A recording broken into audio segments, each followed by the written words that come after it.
Hello, peace, everybody, and we are back. I am Brenda Williams, founder of Culture Shift Hers Unite, Soul of a Lead Her, the podcast for she who lives and works from the soul, and the Brenda Williams Show. And I'm super excited about this third code because I think this is the one that probably is the most foundational and the most integral to the work that I do in the world. And I believe the work that must be done in the world for an hour, such as this. So, with that in mind, Code 3 is all about cultural reverence. And I know that all of you change makers out there, all of you culture shifters, um, understand the importance of cultural reverence. But let's be really honest here. A lot of organizations and even individuals stop at representation, or they have representation and just check the box off. Hey, we have queer, we have Muslim, we have black, we have woman, we have fill in the blank, right? And then it stops there. And so what happens is if it stops there, right, then the representation has no reverence. It's simply optics. And we don't want to be optical illusions. What we need then is cultural reference.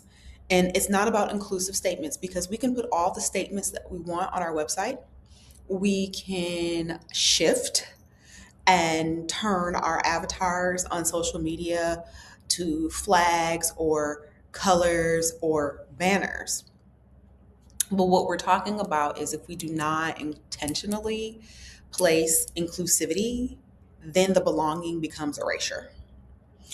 And when we talk about inclusion, we often hear things like we welcome people regardless of race, gender, creed, orientation. But one of the sneakier saboteurs that can show up, and this is a really sneaky one, class, elitism, ableism, can also show up not being neuro inclusive. So, all my neurospicy, neurodivergent folks, hello, somebody. Uh, so, when we think about the way we want to show up in our world and in our being, I think one of the best things that we can do is go just a little bit deeper when we talk about cultural reverence because it goes so deeper. It goes so much deeper.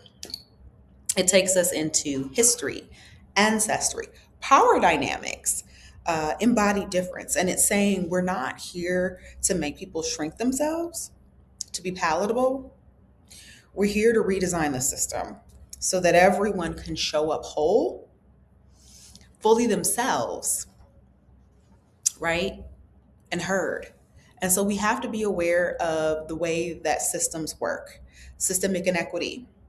It's not just about being nice, naming norms and who's centered and why, having the courage to redesign the structure, not just the slogan.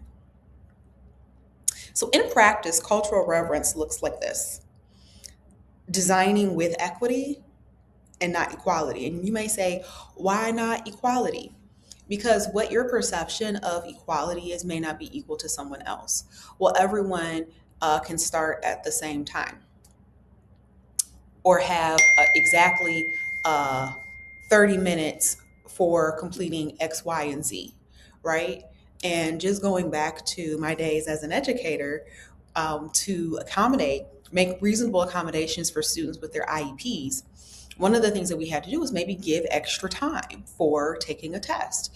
We may have to rephrase the way that we ask the question, right? Leave space for not just multiple choice, but perhaps answer the question in an essay style or essay way. Be very keenly aware of a student's learning style and also make sure that we have a note taker in the classroom so that the notes can be later referenced and used. So, this is why I say equity versus equality, and just to give you a real world example of what that looks like. And so, whose voice is missing and why? We have to be very clear about that. I recently did an event where it was pretty tech heavy We designed mood boards with ChatGPT, and we had a nice number of elders with us. But what was so beautiful in real time, helping hands went up to support our elders in the creation of those mood boards. And I thought that that was absolutely beautiful. And so this is what I'm talking about, making sure that things are equitable. So making room for bilingual and bicultural expression. I think one of the best organizations, as an example, shout out Allied Media.